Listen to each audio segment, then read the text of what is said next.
అంటే కలిగి నువ్వు ఇంట్లో పడాలి కానీ నీ గుడిసెలో ఏమున్నదని దొంగ దొత్తండు వారి నువ్వే నలుగురు బిడ్డల తండ్రివి ఇవాళ దొంగను దొరకబట్టి వానికి భయ బుద్ధి చెప్పి ఇక నీ గుడిసెలకు రాకుండా చేస్తానని పేద బ్రాహ్మణునికి మాటిచ్చి అర్ధరాత్రి వచ్చి గుడిసె ముందర కావాలి ఉన్నది ఆ దొంగకు తెలియక పాయ కదరా అడుదాము ఇడుదాము నడిదాము రాత్రి రోజు గుడిసెలకు పోయినట్టు ఆ గుడిసె కనుకనే తలుపు ఏదు తర్వాత లేదు ఇటు చూస్తే అటు వెళ్ళవచ్చు అటు చూస్తే ఇటు వెళ్ళవచ్చునే అవ్వ రోజు పోయినట్టు కనుక పేద బ్రాహ్మణుని గుడిసెలకు పోతాను అమాచి గట్ల కర్మకాడ రాదే ఉన్నాడు అవ్వ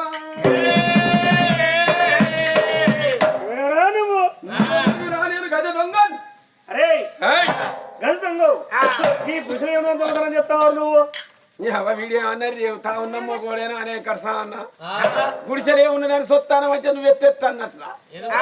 దొంగకు చెప్పే లాభం 10 రూపాయలు పెట్టుకునేపటికని అవ్వ 6-7 అయితే మంచిగుండు 3 రూపాయలు లాస్ అయిందని బాధపడతారు ఊరు బయటికి పోయేవాడు దొరికినప్పుడే పరకాల వాని కడుపు కొడితేనే వీని కడుపు నిండాలి దొంగకు చెప్పే లాభం నువ్వు ఎవరిని పక్కకు తరగి లోపలికి పోతా అరే